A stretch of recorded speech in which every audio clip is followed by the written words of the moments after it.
आषाढी एकादशीची शासकीय महापूजा आज राज्याचे मुख्यमंत्री देवेंद्र फडणवीस आणि त्यांच्या पत्नी अमृता फडणवीस यांच्या हस्ते संपन्न झाली। यावेळेस नाशिक जिल्ह्यातील कैलास उगले आणि कल्पना उगले यांना मानाचे वारकरी म्हणून पूजेचा बहुमान मिळाला। यावेळेस ग्रामविकास मंत्री जयकुमार गोरे देखील उपस्थित होते। तर विठ्ठलाच्या शासकीय महापूजेच्या वेळी मुख्यमंत्र्यांनी महाराष्ट्राच्या कल्याणासाठीचा संकल्प केला। तर महाराष्ट्राची काळजी घेण्याची शक्ती द्यावी, सन्मार्गाने चालण्याची सद्बुद्धी द्यावी आणि बळीराजाला आनंदाचे क्षण द्यावेत असं साकडं मुख्यमंत्री फडणवीसांनी विठ्ठलाकडे घातलं। आज एकादशीसाठी पंढरपुरात सुमारे 18 लाख भाविकांची मांदियाळी आहे। यातील 15 लाख भाविकांच्या उपस्थितीमध्ये शासकीय महापूजेनंतर एकादशीच्या अनुपम्य सोहळ्याला सुरुवात झालेली आहे।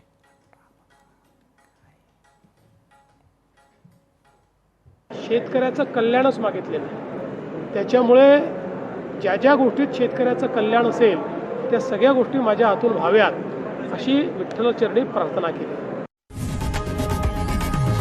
लोकशाही मराठी ऐका, पहा, जागरूक रहा।